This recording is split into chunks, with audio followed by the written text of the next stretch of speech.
السلام علیکم فرینڈز، سورہ التین کے مخاطبین قریش مکہ ہیں، لیکن قریش مکہ تو اللہ کو مان ہی نہیں رہے، تو پھر اللہ قسم کھا کر انہیں کس طرف متوجہ کرنے کی کوشش کر رہے ہیں۔ انجیر کی قسم، زیتون کی قسم، طور سینا کی اور امن والے شہر یعنی مکہ کی قسم۔ اب ہم پڑھیں تو پتہ چلتا ہے انجیر صحت کے لیے بہت مفید ہے، زیتون کے 1000 فائدے، اسی طرح لہسن کے بھی کئی فائدے ہیں، کلونجی کے بھی۔ اللہ نے اس صورت میں ان چیزوں کا انتخاب کیوں کیا؟ یہ صورت خود دیکھنے، سوچنے، سمجھنے کے زاویہ نظر سے آپ کو متعارف کرائے گی۔ اللہ نے یہاں قسمیں کھائی ہیں۔ اللہ جب قسمیں کھاتا ہے تو کسی چیز کی پیوریفیکیشن یا کسی چیز کی افادیت ظاہر نہیں کرنا ہوتا۔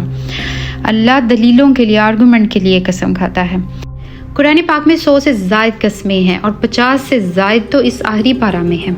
ایکچولی تین اور زیتون وہ وادیاں ہیں جہاں آپ صلی اللہ علیہ وسلم سے پہلے اللہ نے اپنے پیغمبروں کو مبعوث فرمایا۔ حضرت عیسیٰ علیہ السلام اور حضرت موسیٰ علیہ السلام کو اللہ نے جن مقامات پر مبعوث فرمایا، یہ وہاں کی جگہوں کے نام کو بطور نشانی کے، سمبل کے اللہ قرآن میں اپنا رہا ہے۔ بائبل کے اندر بھی حضرت عیسیٰ کی اس وادی کو فگ کی وادی یعنی انجیر کی وادی کہہ کر مخاطب کیا گیا ہے۔ حضرت موسیٰ اور پھر بلد امین یعنی آپ کا شہر، آپ صلی اللہ علیہ وسلم کا شہر۔ کیا وجہ ہے ان جگہوں کی قسمیں کھانے کی؟ اس کی وجہ یہ ہے کہ اللہ نے جب انسانوں کو تخلیق کیا تو شروع میں اللہ ہر بستی، ہر قوم میں ایک پیغمبر بھیجتا رہا۔ وہ پیغمبر آتے تھے، اللہ کا پیغام لوگوں تک پہنچاتے اور اس دنیا سے رخصت ہو جاتے۔ پھر انسان نے وقت کے ساتھ ترقی کی تو اللہ نے رسولوں کا سلسلہ بھی جاری کیا۔ رسول کیا کرتے ہیں؟ وہ جب دنیا میں آتے ہیں تو اللہ ان کے آنے پر دنیا میں ہی اس قوم کا فیصلہ سنا دیتے ہیں۔ نبی کے ماننے والوں کو جنت کی بشارت دی جاتی ہے اور جو نہیں مانتا انہیں دنیا میں ہی عذاب سے دوچار کیا جاتا ہے۔ یعنی ایک چھوٹی قیامت کا منظر اللہ دنیا کے سامنے پیش کرتا ہے تاکہ باقی انہیں دیکھ کر سبق سیکھیں۔ جو کچھ آخرت میں ہونا ہے اللہ اسے دنیا کے پردے پر کر کے دکھاتا ہے۔ سورہ یونس میں اللہ کہتا ہے ہر امت کے لیے ایک رسول ہے، اور جب اس قوم کا رسول آتا ہے تو اللہ دنیا میں ہی اس کا فیصلہ کر دیتا ہے۔ کبھی یہ عذاب اس نبی کے ماننے والوں کے ہاتھوں سے آتا ہے، جیسے ہمارے نبی کے ماننے والوں صحابہ کے ہاتھوں سے آیا۔ کبھی تیز طوفان آندھی کا، کبھی پوری قوم الٹ دی جاتی ہے، جیسے قوم عاد، سمود۔ پانی کا عذاب حضرت نوح پہ آیا۔ اس میں اللہ نے وقت کے ساتھ پھر ایک تبدیلی کی کہ رسولوں کے انتخاب کو بس 2 قوموں میں خاص کر دیا، اور اب ان 2 قوموں کو شہادت کے منصب پر فائز کیا کہ وہی کام جو رسول کرتے ہیں یہ قومیں وہی مشن انجام دیں گی۔ وہ 2 قومیں تھی، بنی اسرائیل اور بنی اسماعیل۔ حضرت ابراہیم نے اللہ کے حکم سے اپنے ایک بیٹے کو کنعان میں آباد کیا اور دوسرے کو جزیرہ نمائے عرب میں آباد کیا۔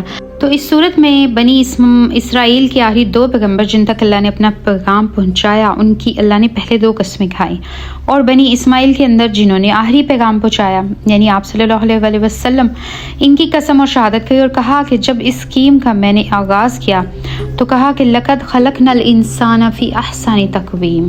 یہاں الانسان آیا ہے، یعنی اس اسکیم کے تحت جب اللہ نے آغاز کیا تو فی احسن تقویم، بڑے اونچے اور بلند رتبوں پر انسان تھے۔ اللہ قرآن میں بنی اسرائیل کے بارے میں کہتا ہے انی فضلتکم علی العالمین، میں نے انہیں جہان والوں پر فضیلت دی۔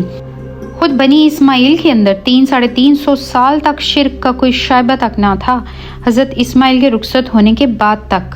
ثم رددناہ اسفل سافلین، پھر اللہ کہتا ہے پھینک دیا ہم نے ان کو پستیوں کے گھڑوں میں۔ یہ اللہ نے اپنے ایک قانون کے تحت کیا، وہ یہ ہے کہ اگر آپ کے اندر ہدایت کی طلب نہیں ہوگی تو پھر شیطان آپ کے اوپر مسلط کر دیے جائیں گے۔ اللہ ضلالت بھی دیتا ہے اور ہدایت بھی، لیکن ایک قانون کے تحت، یعنی آپ نے محنت کرنی ہے، آپ کے اندر طلب ہوگی تو ہدایت ملے گی، نہیں ہوگی تو آپ پستیوں میں گرتے چلے جائیں گے۔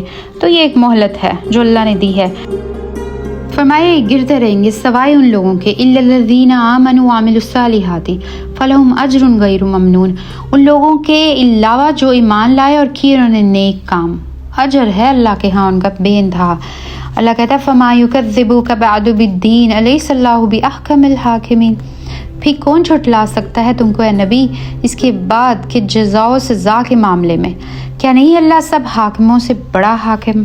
بیوٹیفل کلام آف اللہ۔ سوچے اللہ اپنی پوری ایک گرینڈ سکیم کو اس چھوٹی سی صورت میں بیان کر دیا۔ پھر اس کا حسن بیان دیکھیں، اس کی کافیہ بندی کی، اتنی بات بیان کرنے میں جو ہمیں اتنا ٹائم لگا اللہ نے چند سطروں میں بیان کر دی، اور ایسے بیان کی کہ آپ ایک سر میں بھی پڑھ سکتے ہیں، تلاوت بھی کانوں کو بھلی لگتی ہے۔ یہ اللہ کے الفاظ کا معجزہ ہے۔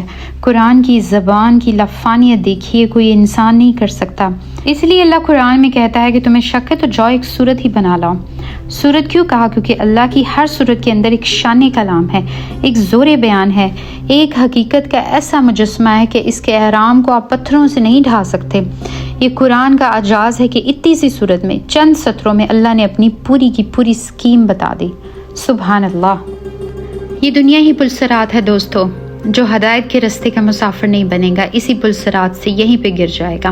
اللہ تعالیٰ ہمیں ان لوگوں میں شامل کرے جن کو وہ بے تحاشا اجر سے نوازنے والا ہے، اور اللہ تعالیٰ ہمیں شیطان کے فتنے سے محفوظ رکھے۔ آمین۔